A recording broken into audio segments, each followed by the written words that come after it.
A gente não tem a coragem de dizer, mas na prática nós temos a tendência de duvidar que Deus nos ama individualmente. Tudo bem, Deus ama o mundo. Mas será que Deus me ama individualmente? Deus ama você. E por amor a você, Deus cuida de você. Mas essa não é a única razão, nem a mais forte. Sabe por que Deus cuida de você? Por amor dele próprio. Que Deus seria ele se não cuidasse dos seus filhos? Que tipo de pai é aquele que não cuida dos seus filhos? Pela sua própria honra, Deus diz: não cuida, eu cuido de você. Eu cuido de você. Sabe por que a gente tem tantas crises? Porque a gente não se coloca no lugar onde Deus possa cuidar de nós. A nossa incredulidade, a gente abre um guarda-chuva e as bênçãos de Deus escorrem do lado, mas não fecha da nossa cabeça. E Deus não força as coisas. Mas se você deixar, Deus cuida de você. Por amor que Ele tem por você mesmo e pela sua própria pessoa. Na sequência, o texto diz, verso 35, naquela mesma noite, saiu um anjo do Senhor e feriu no arraial dos assírios 185.000. E quando se levantaram os restantes pela manhã, eis que todos estes eram cadáveres. Retirou-se, pois, Senaqueribe, rei da Síria, e se foi. Voltou e foi em Nínive. E sucedeu que, sendo ele adorar na casa de Nisroque, seu Deus, Adrameleque e Cerezer, seus filhos, o feriram a espada e fugiram para a terra de Ararat. E Esaradom, seu filho, reinou em seu lugar. Não houve batalha, não houve uso de nenhuma arma. O anjo do Senhor se colocou no meio do arraial e, sem qualquer ação humana, o exército mais poderoso da terra foi derrotado. 185.000. Senaqueribe foge, mas morre. Porque Deus cuida daqueles que lhe são fiéis. Então, nesse contexto, depois dessa vitória, Ezequias compõe o Salmo 46. 3 estrofes. Primeira estrofe vai do verso 1 até o verso 3. Diz assim. Vamos dizer juntos? Deus é o nosso refúgio e fortaleza, socorro bem presente nas tribulações.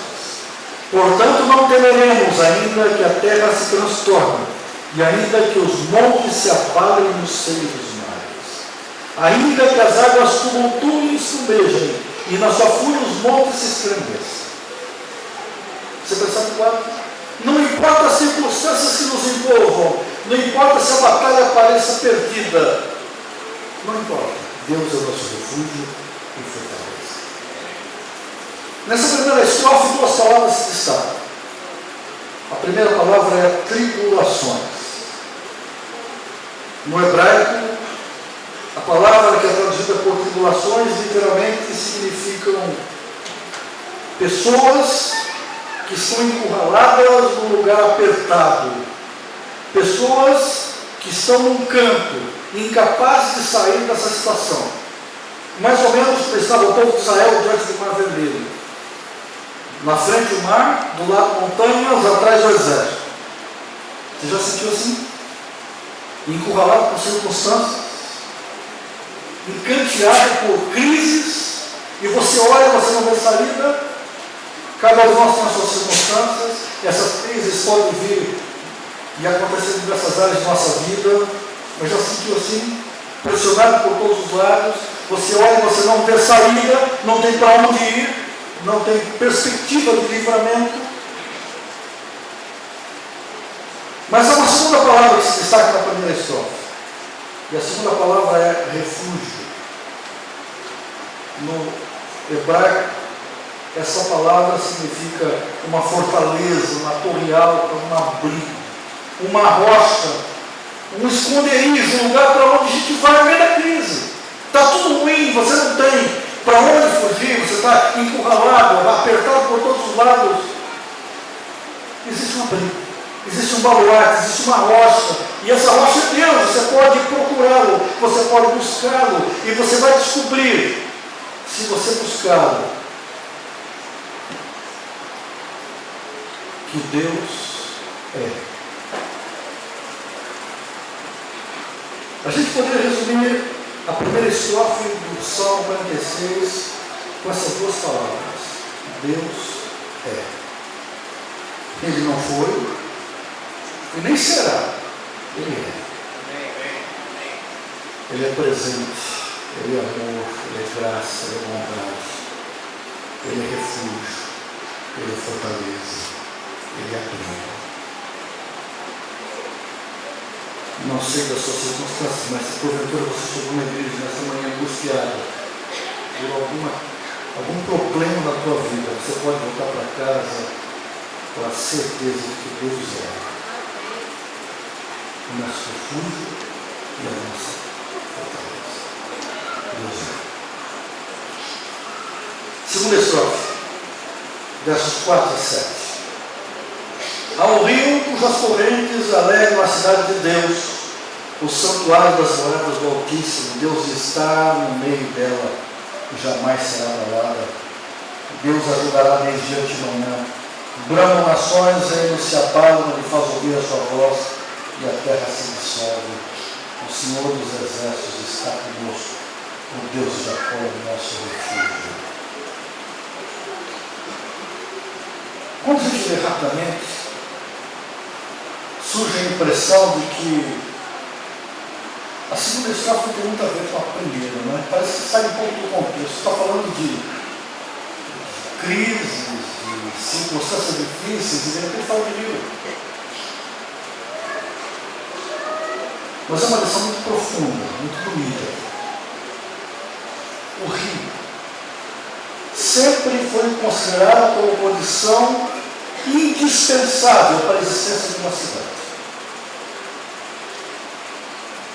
Praticamente todas as cidades do passado, e mesmo as do presente, foram construídas perto de rios.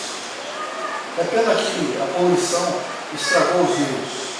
Mas cidades, historicamente, sempre foram construídas próximas a rios, porque sem água não há vida. A água é condição essencial para a vida. Acontece que Jerusalém era quase que uma das únicas cidades, uma das poucas cidades do passado onde não havia rio. Ela foi construída num lugar onde não havia um leito de um rio. Como haver vida em Jerusalém sem um rio?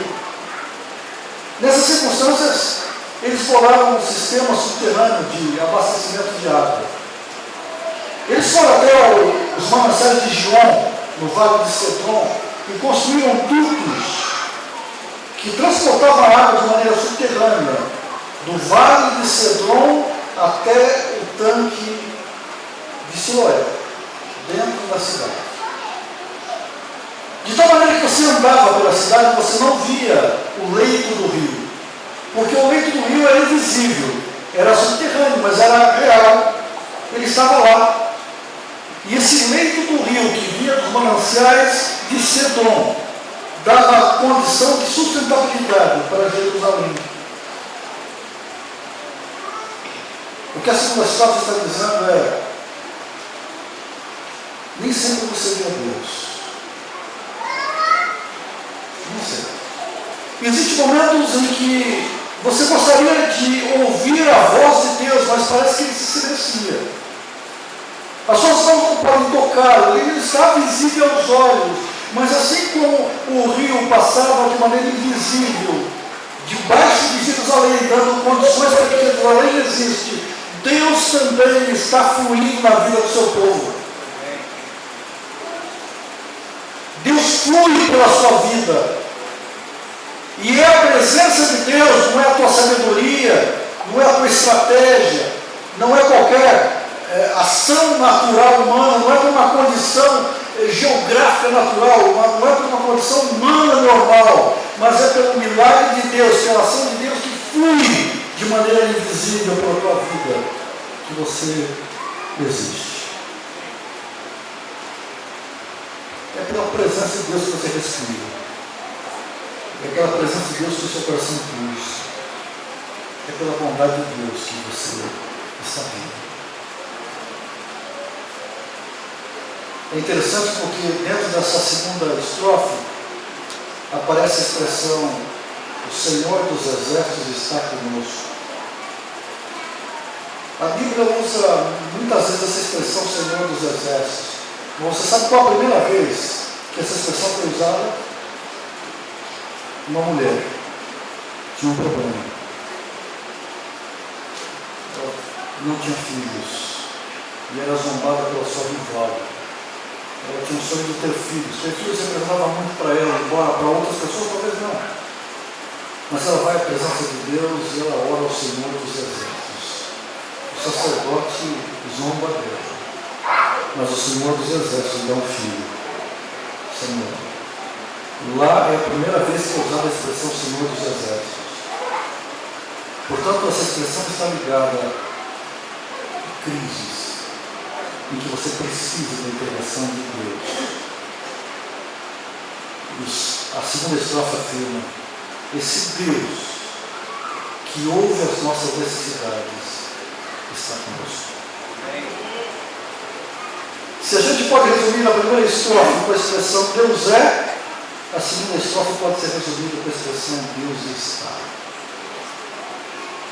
No que adianta Deus ser se Deus não está? Deus não apenas é, Deus está conosco.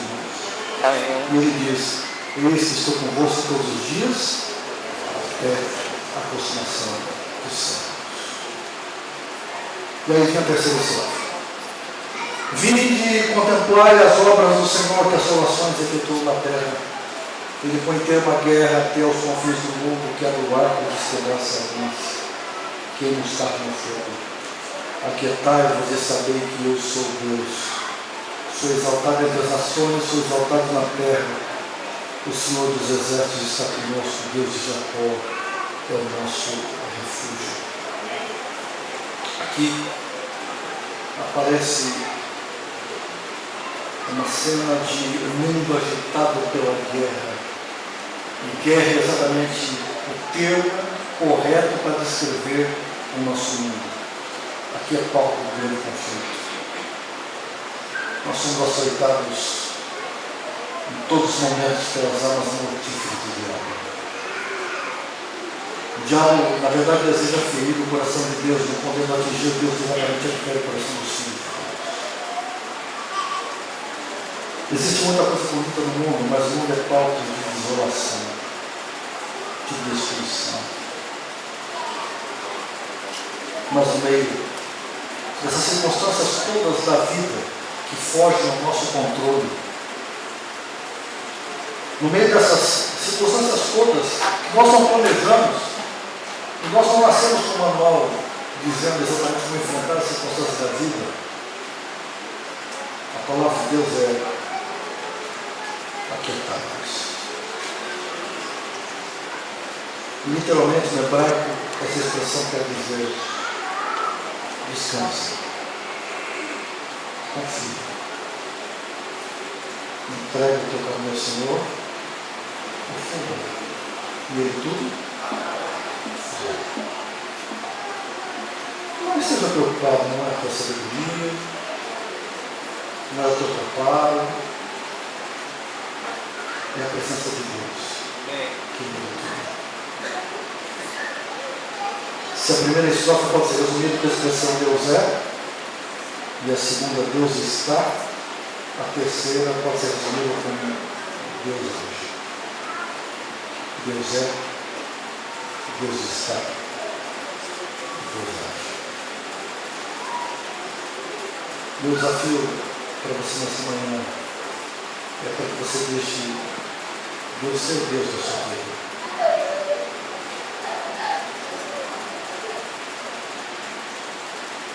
Não impeça que Deus seja o primeiro e o mais importante na sua vida. Coloque o centro. Você tem um momento visível ou invisível, sagrado ou profundo na tua vida destruída. Mas deixe Deus ser Deus na tua vida. Deixe Deus estar na tua vida. Deixe Deus agir na tua vida. E você vai descobrir que a sua vida vai ser feliz e abençoada.